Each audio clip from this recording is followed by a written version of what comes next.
এই বাড়ির লাগিয়া কত করলাম মারামারি, মামলা মুকাদ্দমা করে উড়াইলা রে করি। আজকে তুমি যাবে চলে,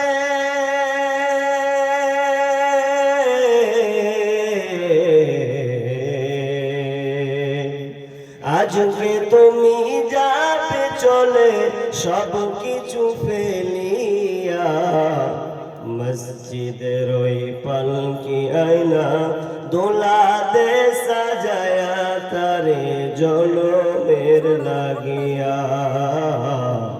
মসজিদের ওই পালকি আয়না দোলা দে সাজায়া তারে জনমের লাগিয়া। মানুষ কই যায় রে দুনিয়া ছাড়িয়া, মসজিদের ওই পালকি আয়না দোলা দে সাজায়া তারে জনমের লাগিয়া।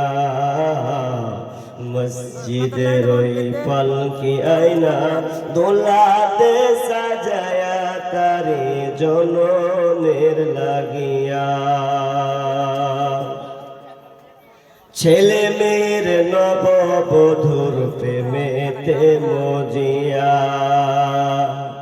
নামাজ রোজা সব ছাড়িলা দুনিয়ায় আসিয়া।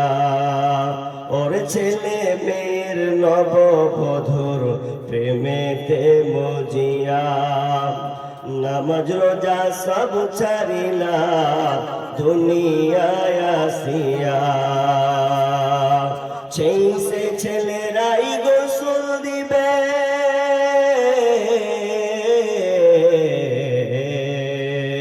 সেই ছেলেরাই গোসল দিবে মশারি টানিয়া। মসজিদের ওই পালকি আয়না দোলা দে সাজায়া তারে জনমের লাগিয়া। মসজিদের ওই পালকি আয়না দোলা দে সাজায়া তারে জনমের লাগিয়া। মানুষ কই যায় রে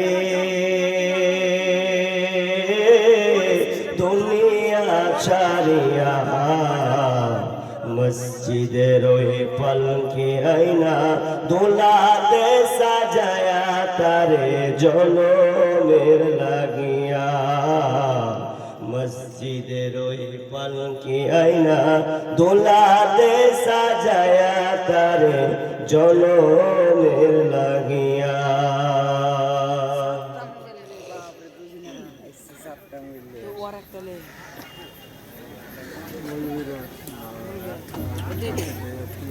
উপস্থিত সম্মানীয় সুযোগ্য আজকের জলসা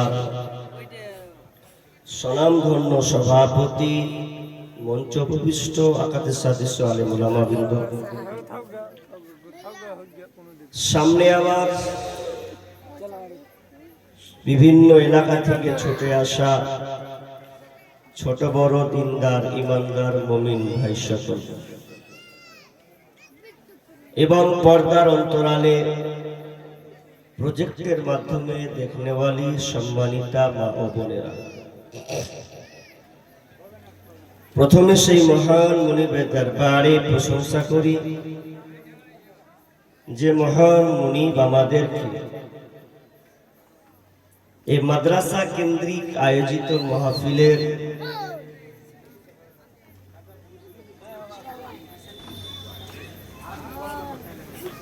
আগাবো পানি পড়ছে এখানে সমস্যা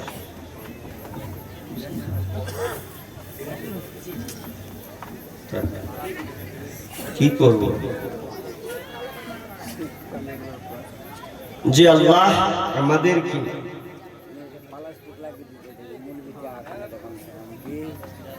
বিভিন্ন আলোচকের মধ্যে দিয়ে কিছু কোরআন ও হাদিসের আলোচনা শোনার আমলের উদ্দেশ্যে যিনি আমাদেরকে এই প্যান্ডেলের সামিয়ানার নিচে বসিয়েছেন সে আল্লাহ সুবহানাহু ওয়া তাআলার প্রশংসা জ্ঞাপন করি, বলি আলহামদুলিল্লাহ। ভাই রাত এখন 12টা 10, ব্রেনকে সজাগ করতে হবে, ঘুম ঘুম ভাব আসবে। আমরা সবাই একটু উচ্চ স্বরে আল্লাহর প্রশংসা করি, বলি আলহামদুলিল্লাহ। অতঃপর শান্তি বর্ষিত হোক সকল নবীদের উপর, বিশেষ করে আমাদের শেষ নবী জনাবে মুহাম্মদুর রাসূলুল্লাহ। আমরা সকলে বলি সাল্লাল্লাহু আলাইহি ওয়াসাল্লাম। সম্মানিত উপস্থিতি, আপনারা আমার কথা বলে শুনে বুঝতে পারছেন যে আমার গলার কন্ডিশন কতটা খারাপ আছে। এরপরেও আপনাদের পানে এই মাদ্রাসাকে লক্ষ্য করে যেহেতু দাওয়াত নিয়েছি বিধায় আসা,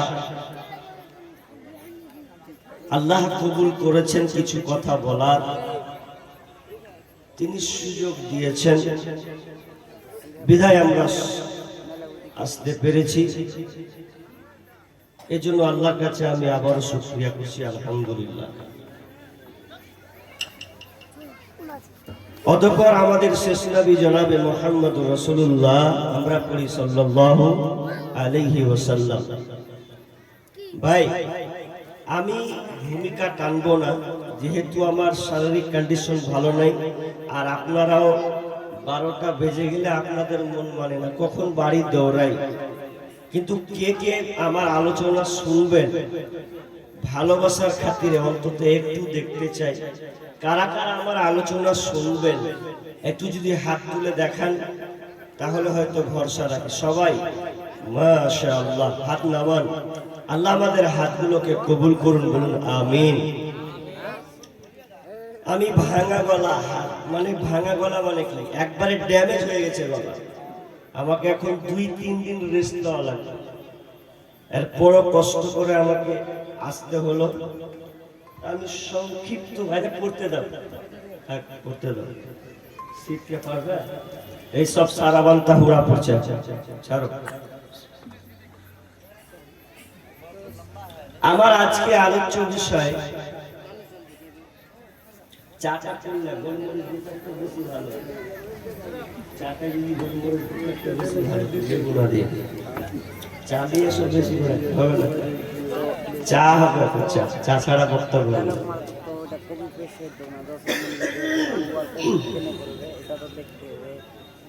আমার আজকে আলোচ্য বিষয় পরীক্ষা। এক আল্লাহ আমাকে পরীক্ষা করেছেন, তো আপনাদের বিষয় দিয়েছি আমি পরীক্ষা। পরীক্ষা এমন একটা সাবজেক্ট, যে সাবজেক্টে 3টা বিষয় লুকিয়ে আছে। একটার নাম ইজ্জত, একটার নাম বেইজ্জত, আর একটা হবে দরজাত। ইজ্জত, বেইজ্জত, দরজাত, 3টি নিয়ে পরীক্ষা। কেমন? আপনি বা আপনার ছেলে কিংবা মেয়ে স্কুলে যখন মাধ্যমিক পরীক্ষা দেয়, আপনারা মাধ্যমিক বুঝেন তো? মাধ্যমিক, আর এদিকে লোক বুঝেন? মাধ্যমিক পরীক্ষা ক্লাস 10, তার মানে 10-এ উঠবে, সামনে আসবে মাধ্যমিক। মাধ্যমিক পাস করলে ক্লাসটার নাম হচ্ছে 11, যাকে গোদা বাংলা আমরা বলি উচ্চ মাধ্যমিকের দিকে দৌড়াবে। একটা ছেলে যখন পরীক্ষা দেয়, তো পরীক্ষা দিতে গেলে যদি ছেলেটা ভালো মতো লিখে তাহলে পাস, আর যদি ভালো না লিখে, রেজাল্ট যদি ভালো না হয় তাহলে কি হবে? ফেল। পাস অথবা ফেল। পাস হলে আনন্দ, ফেল হলে কান্না, আর পাস হলে প্লাস পয়েন্ট, তার নাম হচ্ছে দরজা, অর্থাৎ উত্তীর্ণ।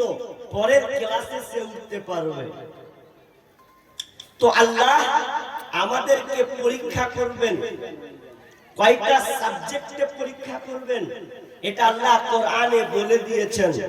সূরা বাকারা 155 নম্বর আয়াত আপনি খুলবেন, আল্লাহ তাআলা বলেছেন আমি আমার বান্দাকে 5টা সাবজেক্টে তাকে পরীক্ষা করব। এই 5টা সাবজেক্টে যদি সে পাস করতে পারে তাহলে তার জন্য রয়েছে সুসংবাদ। কারণ ইমানদার হতে গেলে আগে পরীক্ষা লাগবে। তো ছাত্র ভালো না খারাপ পরীক্ষা করলে বোঝা যাবে। তো আল্লাহ বলছেন আমিও পরীক্ষা করব ভালো এবং মন্দ। এখানে চাটা করে গেল পালে নামে রাখেন, যত পারবেন নিয়ে আসেন, চা ছাড়া দেবেন।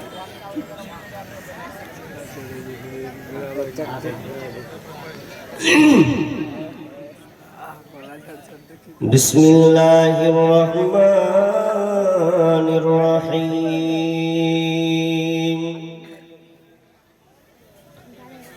أحسب الناس أن يتركوا أن يقولوا آمنا وهم لا يفتنون।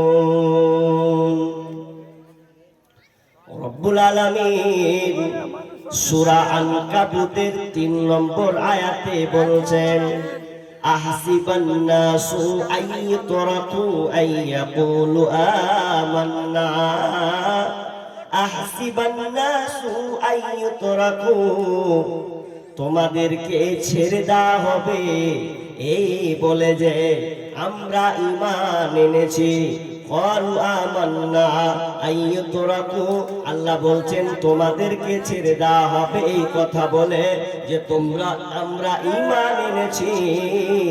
আল্লাহ বলছেন তোমরা ঈমান এনেছো আর তোমাদেরকে ছেড়ে দেওয়া হবে এমনটা নয়, বরং তোমাদেরকে পরীক্ষা করা হবে। আহসিবান নাসু আইয়ুতরাকু আমান্না, তোমরা বলছো আমরা ঈমান এনেছি, তা নয়। আল্লাহ বলছেন তোমাদেরকে আমি পরীক্ষা করব আর এই পরীক্ষাতে তোমাদেরকে বোঝা যাবে তোমরা কতটা ঈমানদার।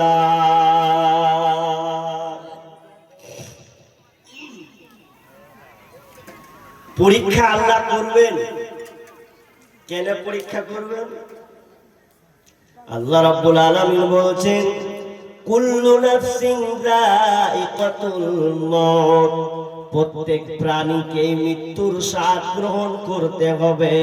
ওয়ালা নাবলুকুম বিশ-শাররি ওয়াল খায়রি ফিতনা ওয়া ইলাইনা তুরজাউন। রব্বুল আলামিন বলেন আমি তোমাদেরকে ভালো এবং মন্দ দিয়ে পরীক্ষা করব। তুমি ভাবিও না আমি তোমাকে ভালো ভালো জিনিস দিয়ে পরীক্ষা করব, এমনটা নয়।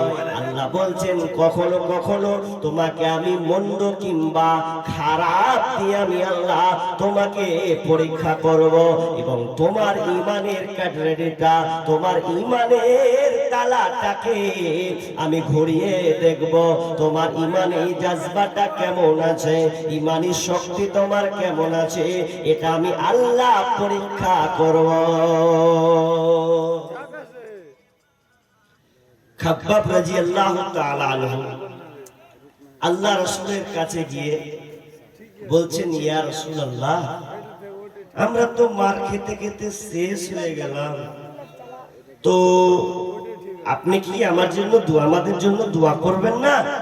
কাফের মুশরিকরা তো আমাদেরকে মেরে শেষ করে দিলে, তা আপনি আল্লাহর কাছে দোয়া করুন না।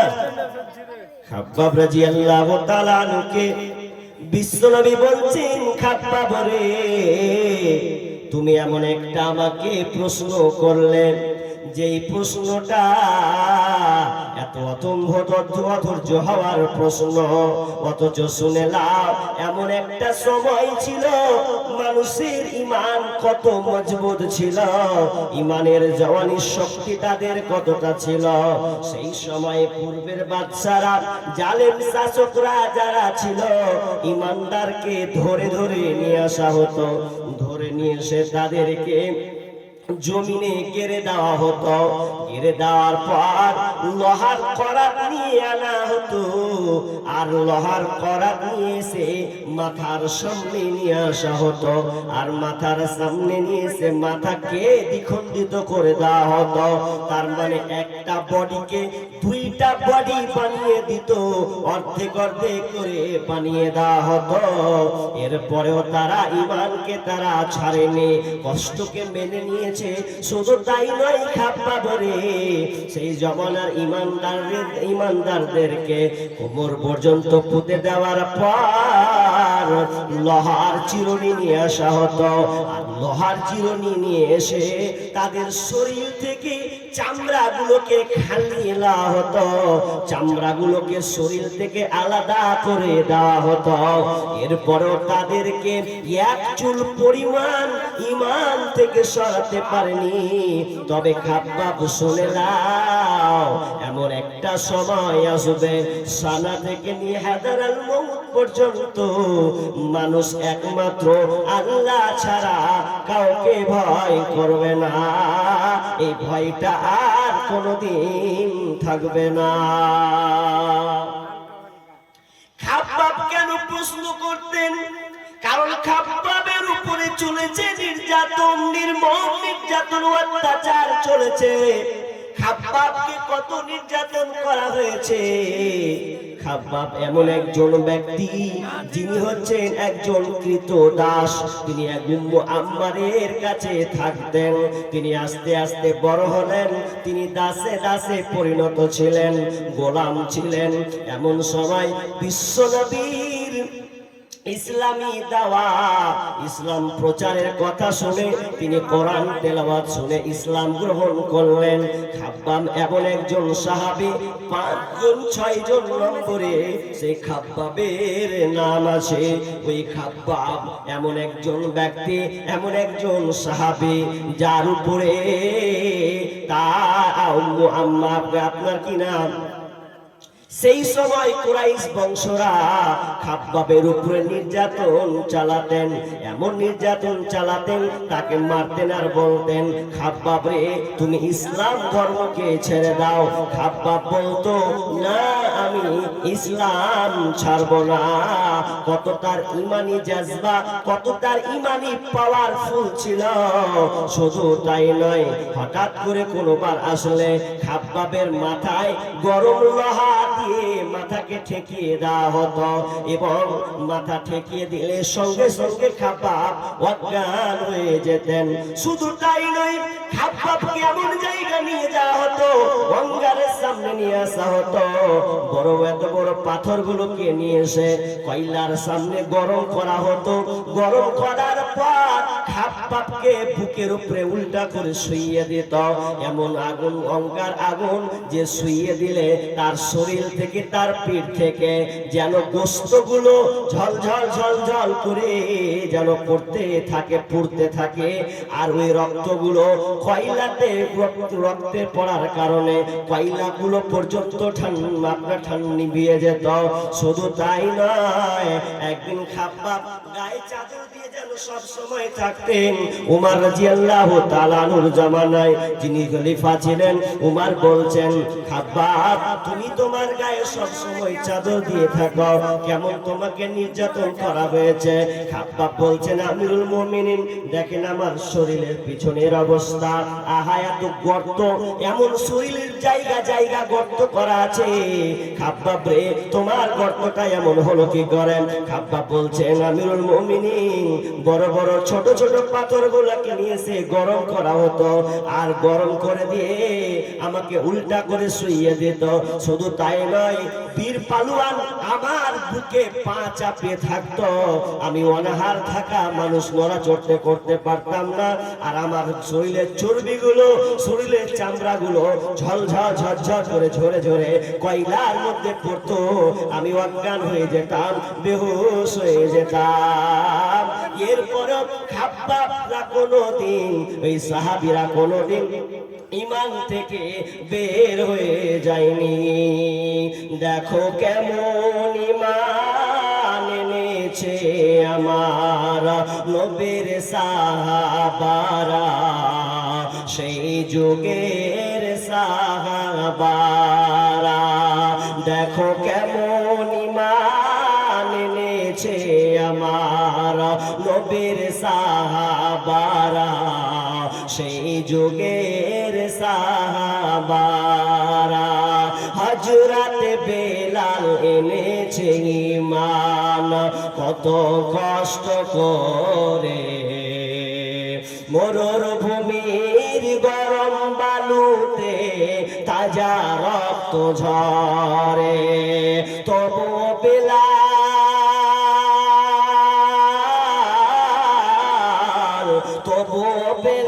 ছাড়েনি ঈমান পড়ে লা ইলাহা ইল্লাল্লাহ দেখো কেমন ঈমান এনেছে আমার নবীর সাহাবারা সেই যুগের সাহাবারা হযরত খাব্বাব এনেছে ঈমান কত কষ্ট করে হযরত খাব্বাব এনেছে ঈমান কত কষ্ট করে কাফেরেরা পাথর মেরে বুকে আঘাত করে পিছন দিকে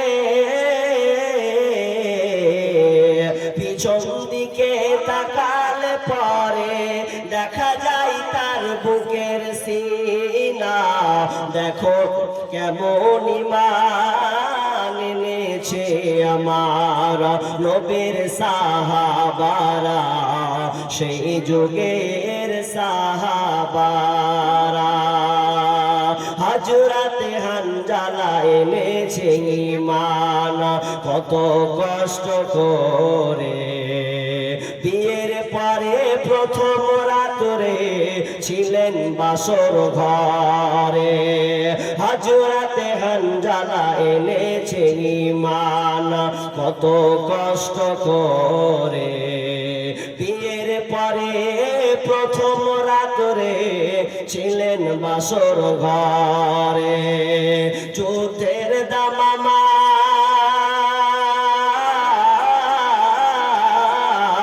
যুদ্ধের দামামা উঠল বেজে উঠল না ফরজ গোসল করা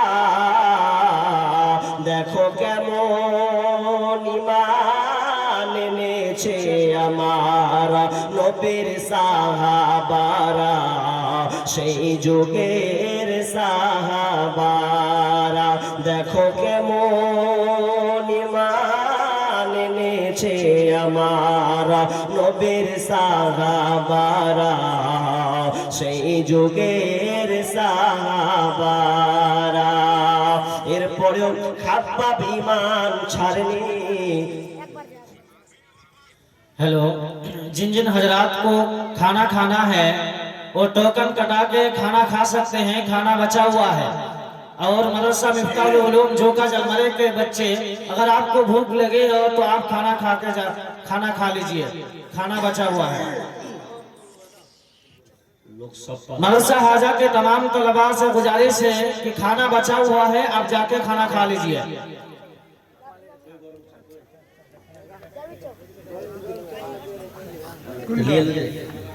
दीदी